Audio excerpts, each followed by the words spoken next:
আজকে আমার পকেটে ফাঁকা, নিয়ে আসবে আমার দিন, হবে সবকিছু।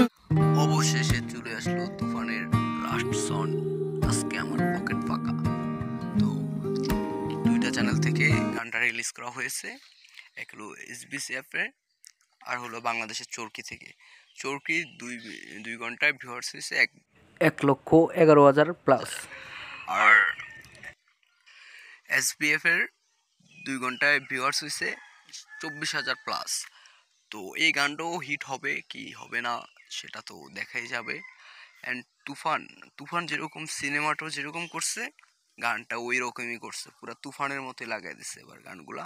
যদি ভবিষ্যতে এরকম কিছু আসে তাহলে বাংলাদেশ সিনেমা ইন্ডাস্ট্রি অনেক দূর আগে যেতে পারবো। আর সাকিব খানকে দিয়ে পসিবল যে সিনেমা যদি আগের মতো করতে হয়। তো আজকের ভিডিওটা এই পর্যন্তই, শর্টকাট একটা ভিডিও। তো গুড বাই।